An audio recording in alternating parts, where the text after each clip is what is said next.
Supreme court पहुंचा CAA का मुद्दा। सीएए के खिलाफ पड़ी सुप्रीम कोर्ट में याचिकाएं। सीएए पर सीजेआई चंद्रचूड़ क्या सुनाएंगे फैसला। लोकसभा चुनाव से ठीक पहले केंद्र सरकार ने सीएए पूरे देश में लागू कर दिया, जिसके बाद अब पूरे देश में उबाल वाले हालात हैं। सीएए के खिलाफ विरोध के सुर काफी तेज हैं। इसी बीच सीएए के मुद्दे ने सुप्रीम कोर्ट का दरवाजा खटखटाया है। सुप्रीम कोर्ट में सीएए को वापस लेने की कई याचिकाएं पड़ी हैं, जिस पर आज सुप्रीम कोर्ट के 3 जजों की बेंच ने सुनवाई की। इस बेंच की अगुवाई सीजेआई चंद्रचूड़ कर रहे थे। उनके साथ जस्टिस जेबी पारदीवाला और जस्टिस मनोज मिश्रा शामिल हैं।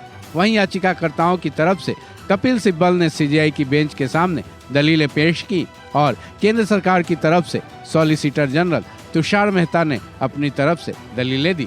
सबसे पहले जानते हैं कि सीजेआई की बेंच में जो याचिकाएं डाली गई हैं, उनमें क्या मांग की गई हैं।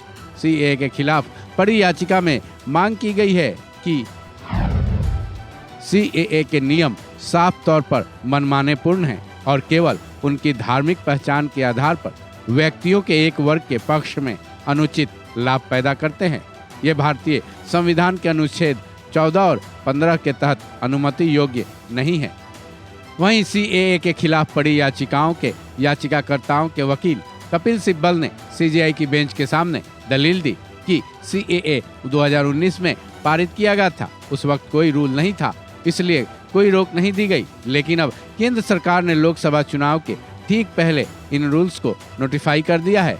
ऐसे में अगर नागरिकता दे दी गई तो उसको बदलना असंभव होगा।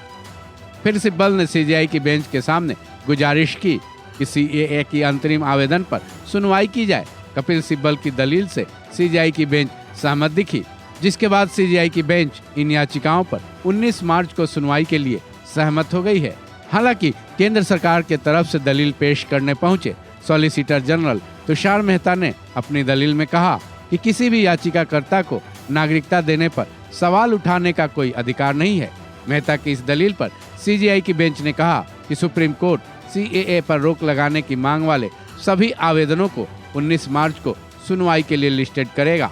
सीजेआई की बेंच ने यह भी कहा कि 237 याचिकाओं वाले पूरे बैच को एक साथ सुनवाई के लिए लिस्टेड किया जाएगा।